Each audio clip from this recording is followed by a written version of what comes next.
Peggy 18.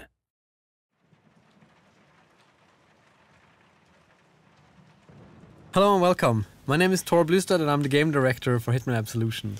Hi everyone, I'm Katja Niverdam and I'm the gameplay director on Hitman Absolution. We are very excited and proud to finally share with our longtime fans and everybody else out there what we've been working on very passionately for quite some time now.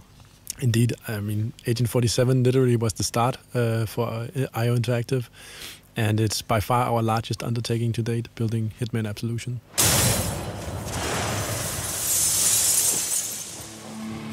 Yeah, so during the next minutes we'll talk you through a portion of the game that takes place in a dark and rainy Chicago, and we catch up with Agent 47 on a quite different type of journey to previous Hitman games.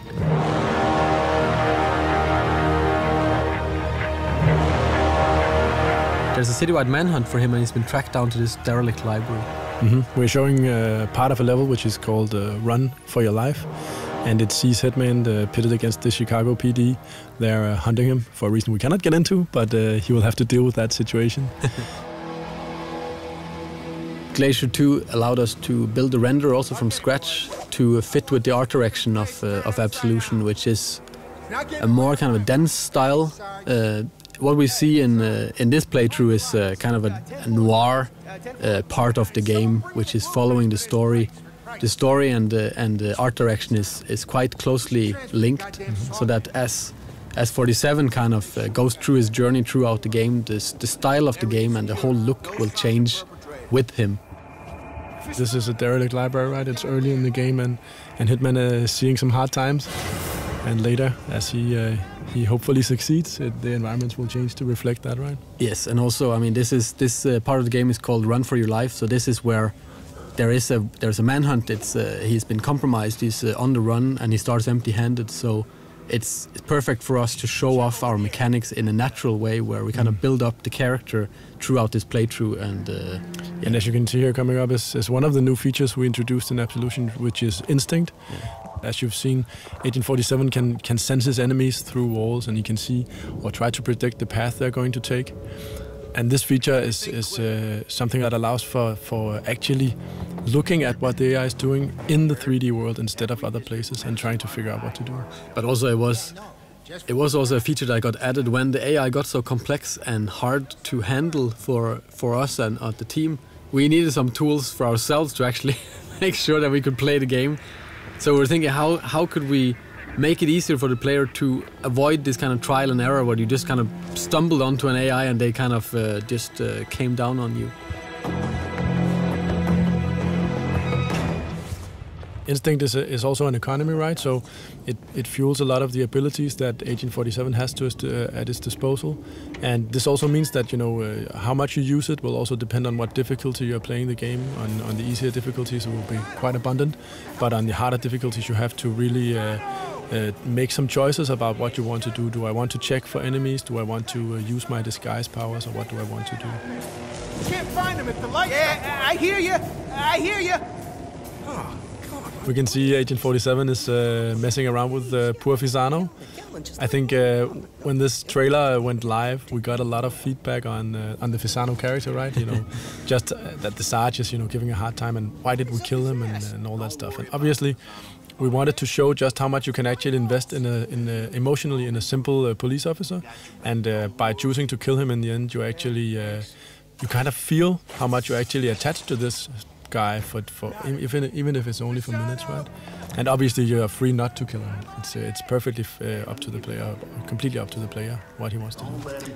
Yeah, I mean we are kind of showing off one kind of version of a Hitman in our playthrough, but it's all up to the player when they eventually get their hands on this by themselves to choose which kind of Hitman they want to be here and how they want to play out. If they want to kill the Sarge because they think he's an asshole, that's perfectly fine. It might be a little difficult to get to him because he's kind of surrounded by cops, but it is possible. And if you want a little kind of poetic justice in your playthrough, oh, knowing our players, I think quite a few will.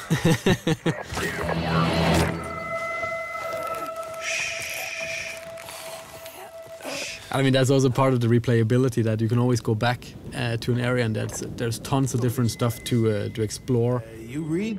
No, I can't say I do. Good. Waste of time. I also think it's interesting, right, that you have on one hand you have this kind of calm and collected hitman, or Agent 47, that will choose his battles and foreseeably avoid as much as possible, being quite emotionless. But on the other hand, you have the player who really wants to invest himself in the world, right? Killing the Sarge is not super professional, but it feels damn good. So what do we want to choose?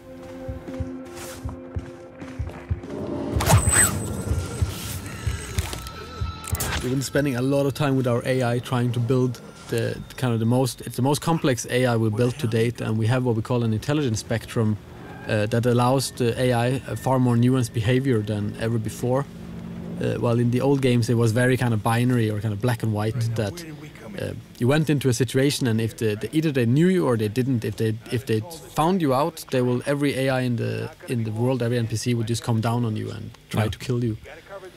Yeah, I mean, and in this playthrough, if the police haven't seen you killing anyone and they actually discover you, their first notion is not to start shooting, it's actually to try to arrest you.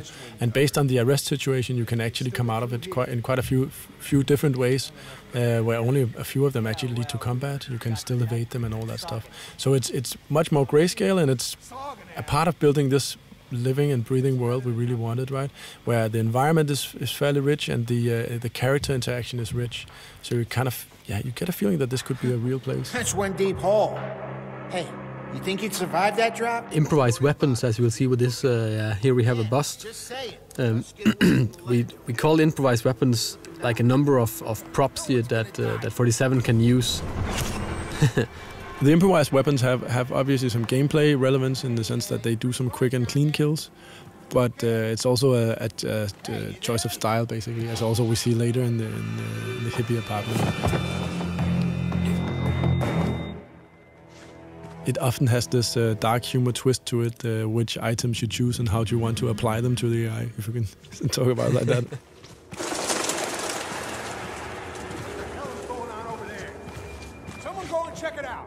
Got it, we're on it.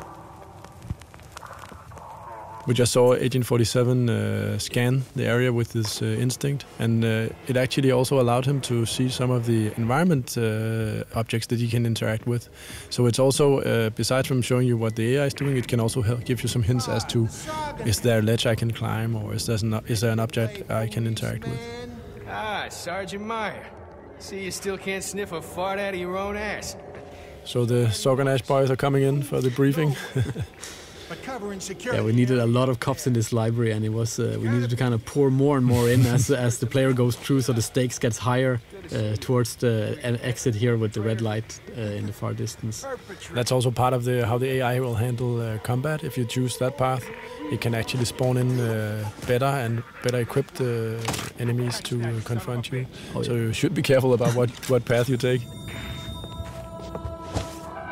Yeah, I mean, if you start a big fight in here, you will risk that SWATs are kind of spawned into this area as well, which will make it quite a lot difficult. Come on, fucker, work! So here we finally got our hands on a gun, and we really wanted to show off a little bit of combat. But this is just one way of kind of ending this part of the level. Sure you pussies ain't... What's not maybe super apparent here is that this is just one path, right? You can actually you can take other paths, and you can also, but just from this point, actually both do stealth and action, right? But as we also mentioned, we really wanted to emphasize the Fisano story, and in this case, that means an unhappy ending for him. Yeah. But it's also good for drama. Not so good for him, though. No. And as you can see, hopefully that the whole action part of Absolution, shooting weapons and all that stuff is something we gave an upgrade, a literal upgrade from the previous games, right? We have a cover system, aiming and shooting feels snappy and responsive. So that part is not, it doesn't feel like the game abandons you, it more feels like it's a natural part of the game. And again, you're free to duck in and out of combat as you choose. Yeah, I mean, if you retreat from combat, then they will eventually stand down and maybe not into talking about their daily lives anymore, but at least into something more forgiving.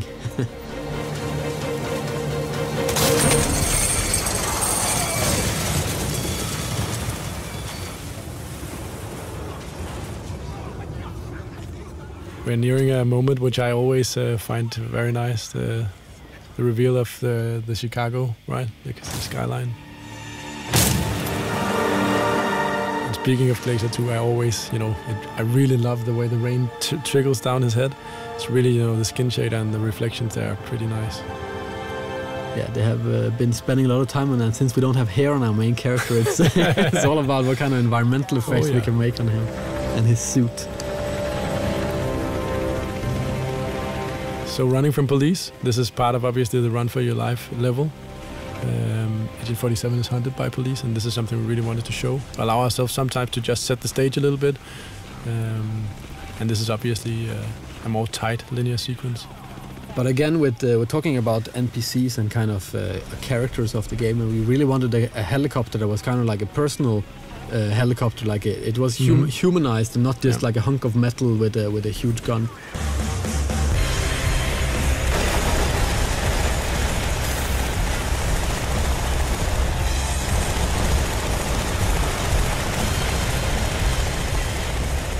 And also this pigeon coop is good for showing off some destructible props and other things. Destructible pigeons? Yes. That was something that came from the team. Oh yeah. I really didn't see that coming, but in the end it was a discussion of how many pigeons to be killed, if it was 4 or 2 or 6.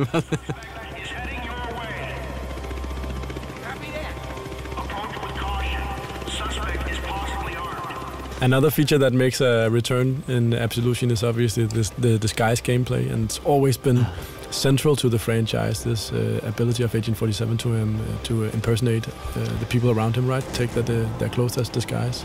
But it's something also, I mean, we never really got the time to explore what this mechanic really could do, and we always wanted to do more with the disguises in the old games, but we never kind of found the time or had the people to do it. I really wanted this feeling of hiding in plain sight. That's been the theme throughout the talk of what do you do in a disguise. As we can see later, that's coming up. But also just the feeling of actually walking around where people don't really know who you are. It's quite powerful. It's an experience that is very close to the Hitman games. And as we can see, Hitman is slowly approaching the hippie apartment.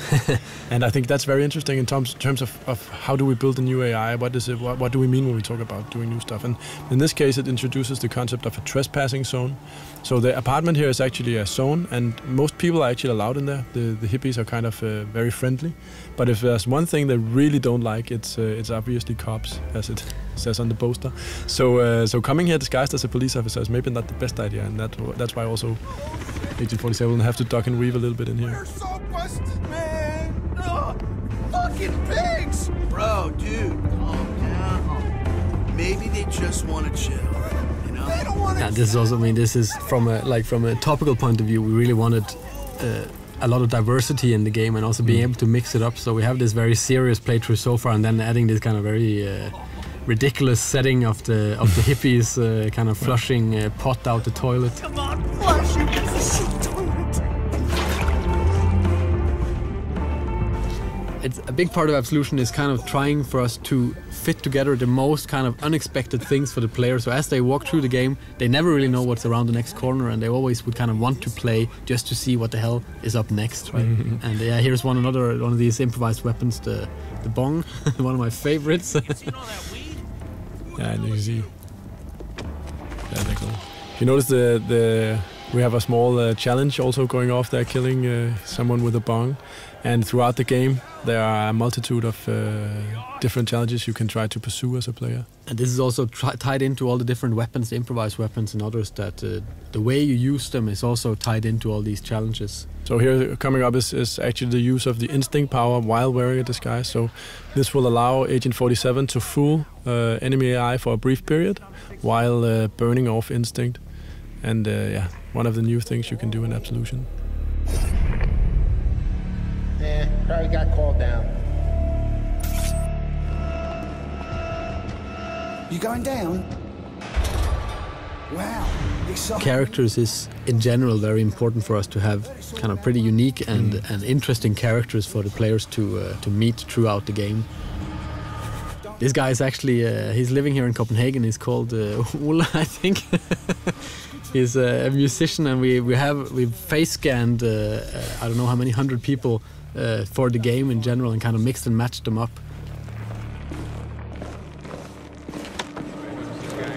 No, we haven't got any reports. No eyewitnesses from anybody.